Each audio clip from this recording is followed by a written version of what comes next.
Good morning लोगोफोर आं बिस्टिकनि बाथौ सानसालियाव थांगासिनो लोगोफोर दिनै बिश्वनाथ नगर बियाबनिनो आरो सानसालि पुलिसुमुनि सिजौबारि धिसिरि आरो उदालगुरि गामिनि बे मोनब्रै गामिनि जथाय आरज लोगोफोर दिनै आरो दिनै 25 नम्बर हप्ता लोगोफोर भिडिअखौ नायलांबाय थादो आरो जायबा आंनि चेनेलाव गोदान फैदो साबसक्राइब खालामाखैबा लोगोफोर प्लिज अन्नानै साबसक्राइब खालामना लादो नोंथांमोननि गेजेराव दिनै गोदान गोदान भिडिअ लाबोबाय थागोन लोगोफोर दागोजालां दैमा लैथोआव दाबाव अराय जोंखौ दहाय आयै जिबिनि गोहोमा माइनाव नोंखौ जों माब्लाबा आथिंजों जोथोबफ्लांबाय हासिबजों सिबगारफ्लांबाय अराय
दिनै जों नैबे सिबिसालियाव मानो फैदों बेखौ जों बयबो मिथिगौ। सुबुं माहारिया उजिनाय समाव जेबो गियान आखल आखु आबहावा थाया एबा ससियेल होननानै जोंखौ बुजिनो हाया। दा बे जोंखौ माबायदि समाजाव थांना थानो राव फाव बोरै सोलोङो बोरै मोनो बेखौ जों मोजाङै बिजिरनानै नायोबा जुनारनिफ्राय मानसि हारिखौ एसे आलादायै सोरजिदों आरो दा बे सोरजिनायनि सोरबा निस्सय गुदि दङ। गोबां मोजां मोजां गेदेरमाफोरा धोरोमनि बाथ्रायाव बुंदों इसोरा जों नुयै सोरबा सासे गोजौआव थायो बेखौनो जों सिबियो। बै नुयै मेगन गोजायै नुयै आनान गसाया बुहुमाव जेसेबां सोरजिदों दंफां लाइफांनिफ्राय हमनानै जिउ थानाय जुनारनिफ्राय हमनानै गासैखौबो जिउआरिफोरनि गेजेराव मानसिखौ गोजौसिन सोरजिदों होननानै बै सोरजिगिरिखौ गियानि जिब होननानै जोंखौ बेखायनो बुंनाय जायो। बेखायनो जोङो बै सोरजिगिरिया जोंखौ जेरैबायदि मेगन खोमाजों होनाय लोगो लोगो गियान आरो खुगा रायज्लायनो हानाय दुखु सुखु फोरमायनो हानाय आरो साबसिन गियानिसिन जिबि होननानै सोरजिनायखायनो जोङो बिनि मोनसे बाथ्राखौ लाखिनो थाखाय दिनै जोङो इसोरखौ गोसोखांनायाव बेनिफ्रायनो जोङो धोरोमनि मोनसे जोनोम जादों होननानै बुङो आरो दा बेखायनो थख'यै जों इसोरखौ जोंखौ जे सोरजिदों बे सोरजिनायनि थाखाय जोङो थारैनो इसोरखौ गोसोखांनांगोन। दा बेखायनो आंनि बुंनायनि ओंथिया नैखौ बुंनो नाजादों धोरोमा मोनसे बेसेबा गिदिर सागर बायदि बारि बायदि मोनसे बेंखनाव थानाय मानसि माहारिखौ संसाराव गोजोन सुखुयै गियाननि आखलजों बुंफब होनानै बेंदिंनानै लाखिनाय मोनसे जायगायानो जादों धोरोम। जाय मानसिनाव धोरोम थायो बे संसारनि इनाय अनागार बुथारनाय सुथारनायखौ मालाबाबो मावनाय नङा। सोरखौबा दुखु होनाय गाबनाय बेखौ मालाबाबो मावनाय नङा। आरो जाय मानसिया धोरोमनि बाहेराव थायो बे मानसिया माब्लाबाबो आब्रुथि गोनां जानो हाया। बियो थैनाय सुबुंखौ दुखु खालामनो रोङा, सोरनिबा गाबनाय बाथ्राखौ सिन्था खालामनो रोङा, सोरनिबा सानाय सुनाय इनाय अनागार नैबेखौ माब्लाबाबो सिन्था खालामनो हाया।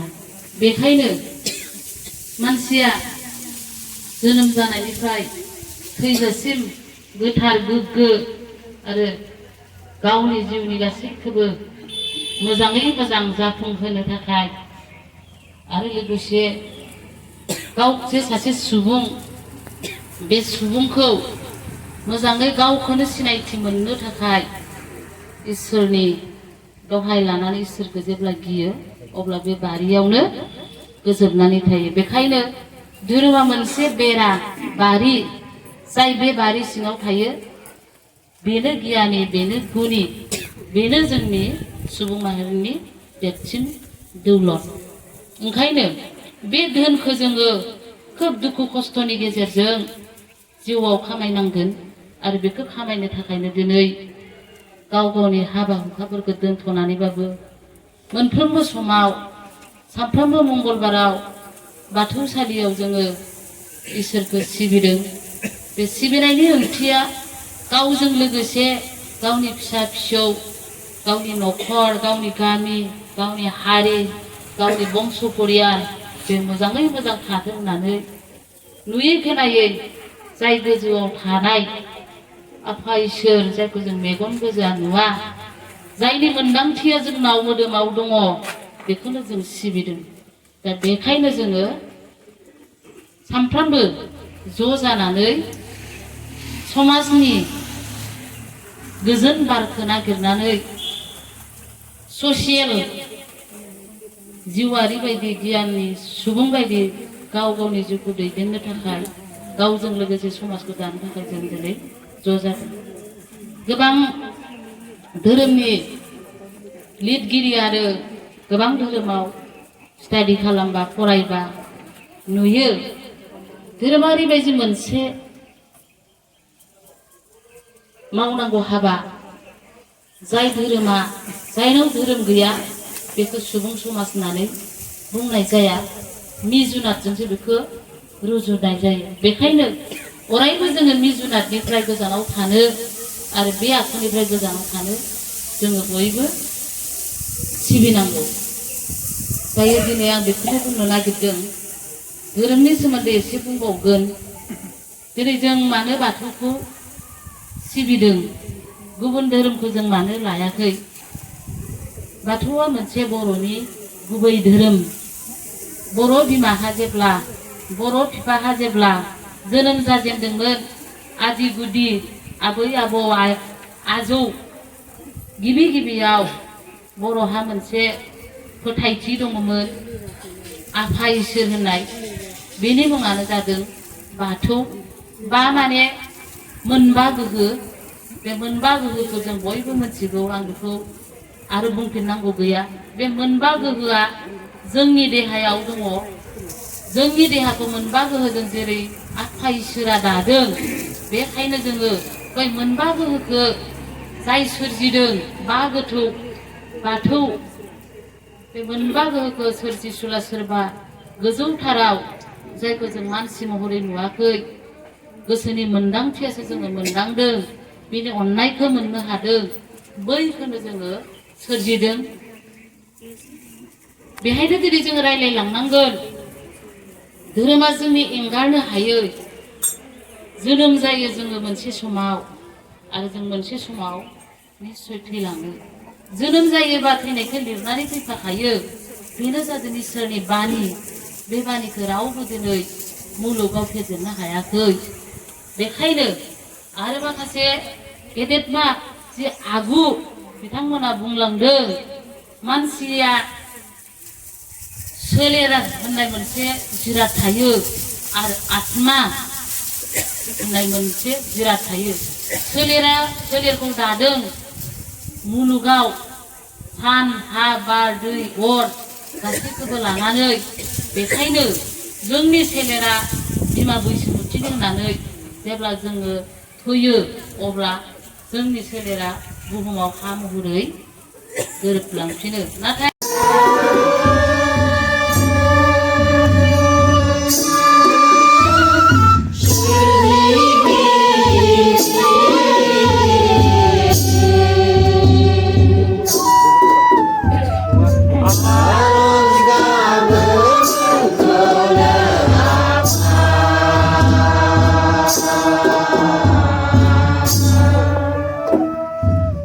Antu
बा बुहुमनि गासैबो थानो हागोन एसे दहाय खालामदों जोङो सिजौनि गुदियाव जों मोनसेसिम बोरायखौ इसोरा फोरोंलांदों सिजौनि गुदियाव जोंखौ खुलुमनो सिबिनो नैबे मोनसेखौ आं बुंजानो बुंदों जों हा मोदायखौ सिबिबाय बार मोदायखौ सिबिबाय दै मोदायखौ सिबिबाय सान मोदायखौ सिबिबाय अख्रां मोदायखौ सिबिखाबाय इसोरनि सक्ति मोनबा गोहो गोराखौ सिबिखाबाय नालाय जों सिबिनाय जाखाबाय आरोखि ओंखायनो जों गुबुनखौ सिबिनांगौ जेबो गैला बोराइ बाथौ मुं लाना जों सिबिबाय बावनो जों मोनबा साबा मोदायखौ जों सिबिखानाय जाबाय दै मोदाय हा मोदाय बार मोदाय सान मोदाय अख्रां मोदाय गिदिर गिदिर इसोरनि गिबि सोरजिजाजेननाय गाहेला मोदायफोरखौ जों सिबिखाबाय नालाय जोंहा जेबो गिनांगौ गैया बे फिसा फिसौ मालाय देर टिभि बायदिसिना जों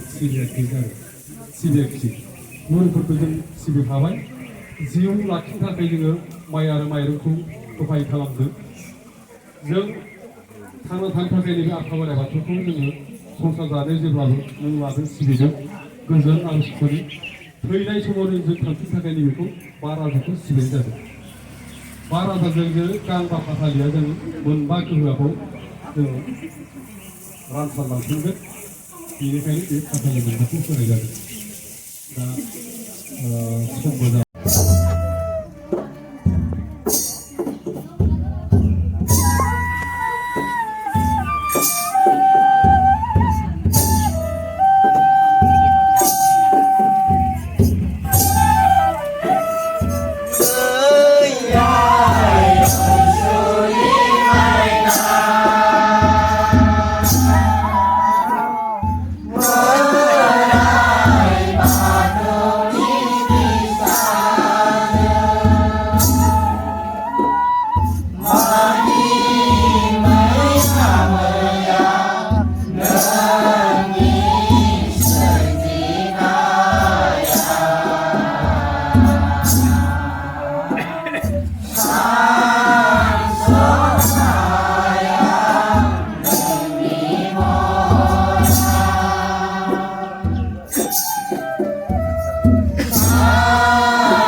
Om